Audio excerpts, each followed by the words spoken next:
Okay, welcome, my fellow humans, my fellow naked chimpanzees.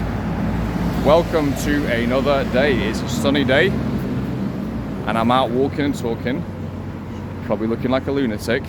I'm starting to actually get people say to me, "Oh yeah, I saw you doing your video and thing today in the street." But yeah, let's do a quick walk and talk on, well, a topic that I'm seeing is becoming very important, right?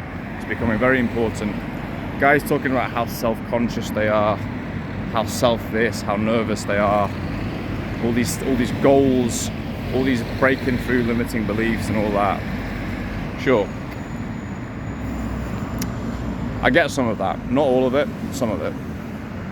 But you know, the biggest thing actually that holds men back in daytime approach is they're just selfish. They're just selfish.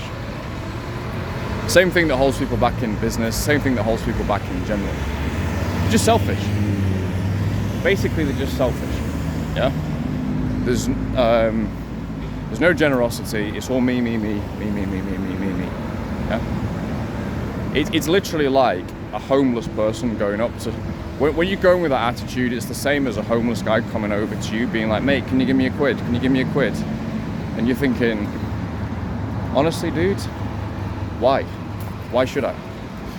Oh, I need a quid. You go, yeah, what's that got to do with me? That's the same energy that guys are going into their cold approaches with. Or that can be, right? So you're not self-conscious. You don't have approach anxiety. You're fucking selfish. You're selfish. You're self-absorbed. You're self-absorbed. You're so far away from being a generous, attractive person that we're gonna have to work on that before I don't even really want you to do well. If this is a mindset people are having, I actually don't want them to do well, because they're just going to fuck themselves over in the end, and they're not actually going to be, they're going to struggle in an actual relationship, okay, because it's too selfish, it's too self-absorbed. So there's always a weird balance, right? There's a weird balance between going for what you want. Yes, you have to, that's so important. This whole thing is a paradox. It's all a paradox. You have to go for what you want. You have to be self-aggrandizing, selfish in that sense. But in another sense, kind of energetically and in the interaction, being a little bit more giving, you know? Also having a little bit more empathy as well. This is something I put in the entourage today, is guys doing daytime cold approach, which, if you don't know what that is making approaches to attractive women in the daytime, apropos of nothing, without alcohol, without clubs, etc. You know, no apps. You're going in the old school gentlemanly way, right? Sounds easy. Open, compliment, converse, close. It's easy, right? The 3 C's. Compliment, converse, close. But actually, most people can't do it. Most people can't do it. Too self-absorbed, too self-conscious. And then even when they've got over that, on a macro level, then they're getting, you know, disappointed with these flakes or non-follow-ups, whatever. There's not enough empathy. There's not enough empathy. So it's such a paradox, because you've got to go for what you want, aggressively, boldly, almost narcissistically. But then at the same time, you have to have that intelligence to go, hold on a second, let's say that there's a girl you met, and let's say you're a bit frustrated. After one meeting, she's not wanting to jump into bed with you, or she flakes. You've got to have some macro empathy here, where you look back and go, well, I didn't know her. She's got a whole story going on. She might have better options than me. She might have a guy she's been speaking to for 6 months. And my approach might actually push her to say yes to him. That happens. It happens quite a lot. Or there's a million other things, right? There's a million other things it could be. She's coming in, her perspective is, oh, whoa, who's this? Wait, hold on. Oh, he's all right. Oh, this is nice. Oh yeah, sure, give you my number. Go on with life. That's often her perspective. And afterwards, sometimes the follow-up is there and sometimes it isn't. The follow-up might be, oh, I hope he calls. Or it might be, oh, I didn't really think about that. Oh, he texted me. Oh, well, whatever. It wasn't really real. Or it might be, oh, that was a bit much. That was a bit much. Not sure I can really handle that. So, or it might actually be, you know, it's not a boyfriend objection. She just has a boyfriend. Okay, just drop it at that. Okay. The psychology of a girl who has a boyfriend, gives you her number, and then comes to meet you. You don't want to be involved with that psychology, right? So, just having some macro empathy, realizing just as you're coming in with your story of I did this, I did that, you know, and now I've got over my approach anxiety, now I'm approaching you. She's coming in with her story, which doesn't have the first idea of what you've been up to. So we're building bridges basically.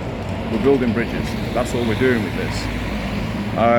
So don't take it personally, and don't think that the approach went badly if you get a flake.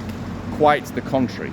Okay, you know, you could literally have like, you know, Paris, the most attractive man on earth, from the Iliad. He could have approached her that day, and you might have done better than him. Yeah? You might have had more vibes than him that day, but she just wasn't available for whatever reason. So I think it's important to have that macro empathy, right? Women in general will tend to be more cautious than men, as they should be, as they fucking should be, when it comes to this. And just accept that and know we've got to do the follow-up. We've got to push everything forward, and that's fine, because we're the guys. This is actually what we want to do, and it's what we need to do, right? It's going to make us better. So yeah, just having that in mind is going to be helpful for you. There are one or two other things you can sometimes do in the interaction itself. Just let these ladies pass here. There are one or two things you can do in the interaction itself, which this only applies if the girl looks frozen. If the girl looks a little bit frozen, you can just say, you can hand out a bit of an olive branch and say, hey, are you all right? You look a bit frozen here. You know, if I put you off your mojo today, you know, whatever. You know, if they look a bit intimidated, you can just call it out, and then almost every time they'll go, oh no, it's fine, you know. And they're just it's just how they look. They are a little bit frozen maybe, or maybe they just look like they are. But by you extending that olive branch out, you're just showing you've got a bit of consideration. And this is more for the nervous girls. Then you're taking them under your wing, and you know, you're able to sort of scoot them up and take them forward. That's quite rare. That used to happen to me about 1 in every, I don't know, 5 approaches. Don't know if I come up across like an intimidating Albanian gangster, I'm not sure. Now it's more like 1 in every 25. Why that is, I don't know. And it's something I just learned to do a little bit. But I would say that really doesn't apply, and 80% of girls are just going to be fine with it. So you actually don't need empathy within the interaction that much. Just a bit of reading the signals and stuff, but it's fairly minimal. Just, you know, get to know them, do your approach, get the buzz for yourself, and it's more in the macro that you just need to have a step back, be a bit less selfish, and actually go, you know what, whatever happens with this, you know, I've got to take a mature approach with it. She's coming in, and I've got to have that mature approach. Now once you start to think like this is really gonna help you overall, and it's also gonna help you. The key thing with this is this type of thinking is gonna help you when you get into a relationship. It's like, push for what you want, but also just have some empathy for the other person. Like, especially or try and find out sometimes, okay, what's her angle on this, you know? She's got a story coming in. What is that story, you know? All of this stuff, cold approach and all of this, so for me this year, I've had probably one of the best relationships I've ever had, if not the best. And I was cold approaching like an animal the entire time. Wasn't sleeping with the girls, but cold approach actually, there's so few things we actually have to do that improve us as people. Cold approach is one of them.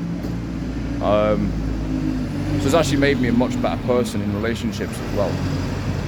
So that's not to get all romantic about it, but it's just one of those things. That's how it works. So the stuff I'm saying in this video, it's like it's like the whip, but then also, you know, the loving embrace, right? It's those two things, those two forces, the yin and yang. You develop the force, you also want to develop that little loving embrace as well, metaphorically speaking. And that's that's actually going to help long term, because long term is important. And not just what approach I did today, what flake I got this week. It's long term thinking. So I'll leave things there. I've got to get into do some work now, basically. But I thought that'd be helpful for people. And even if it isn't, well, I've got myself vocally warmed up for the morning.